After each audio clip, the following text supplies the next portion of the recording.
I want to talk about James Harden and the collapse of the Houston Rockets last night in Boston.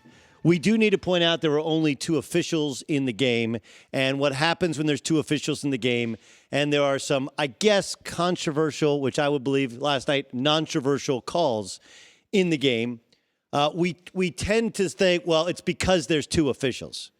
All right, if you missed it, the Rockets were up, I think, 26 points at one point in time. The Boston Celtics come back. They're down 3. They throw it into Marcus Smart. Instead of taking a 3, they take a 2. Then James Harden gets called for an offensive foul, trying to get the ball in bounds. The Celtics throw it into Al Horford. He scores. They're up 1. And James Harden gets called for a second offensive foul. If you're watching on Fox Sports 1, it's this push-off. So the first thing is this. Those were fouls on James Harden.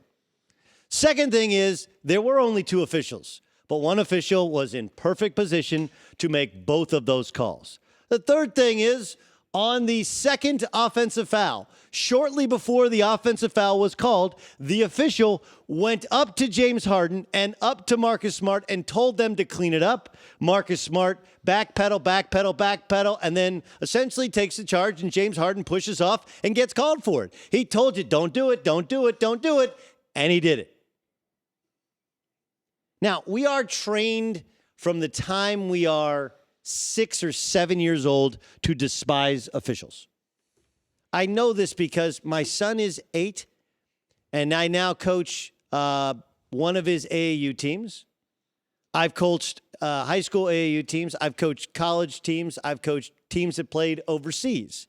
But when you watch little kids play, they will at times complain about the officials, and it's mostly because their parents chirp about the officials. Chirp about them all the time.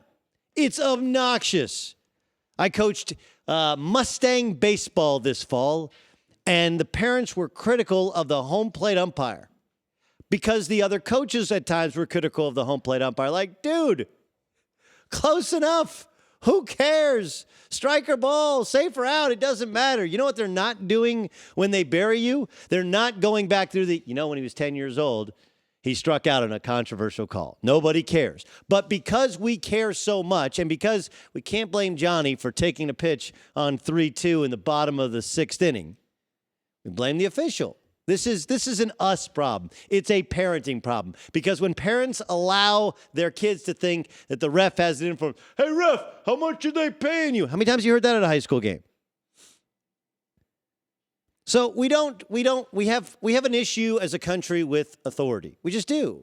We don't trust cops. We don't trust commissioners of leagues. We don't trust our elected officials. And some have not earned our trust. They may not have earned our respect.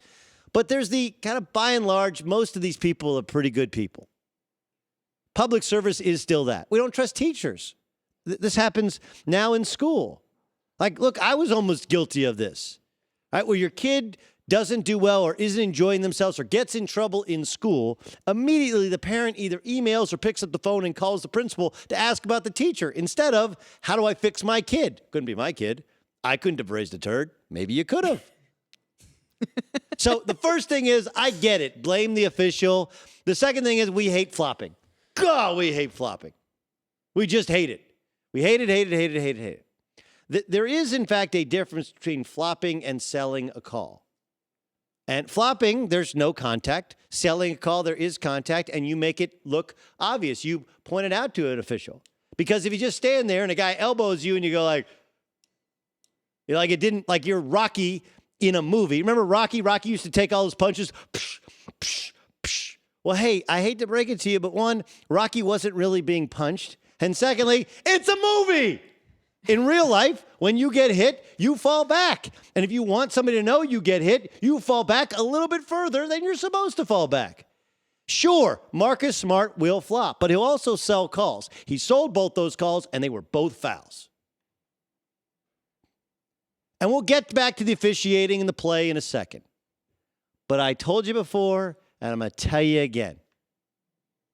I ain't buying the stock that is the Houston Rockets. I love watching them play.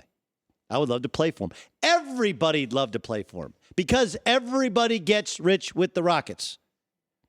Sean Marion made his career because he played for Mike D'Antoni. Hell, Linsanity, the least reported part about Linsanity, when Jeremy Lin took over the league for about a 2.5, 3 week stretch, wasn't just that Carmelo Anthony was out. It was that he played for Mike D'Antoni, the only coach that didn't pay attention to the fact that Jeremy Lin wasn't playing defense, that he'd turn it over a little bit. Because Mike D'Antoni would give him a ball with the same high ball screen and put everybody else out of the lane, allowing them to shoot threes, which allowed Jeremy Lin just the volume of opportunities that he was able to receive with a depleted New York Knicks team. And he's Asian American, and it was in New York City. But a big factor was he's playing for a coach that everybody gets rich playing for because you put up greater stats. Amare Stoudemire. Steve Nash was a 2-time NBA MVP. 2-time NBA MVP. I think Steve Nash is great. And I think we misunderstand MVP. MVP is really who had the best season, right? It's never who's the most valuable. It's definitely not who the best player is in the league. It's who is valuable and is the best and had the best season. But he won 2 MVP awards. Why? Well, Steve Nash is awesome.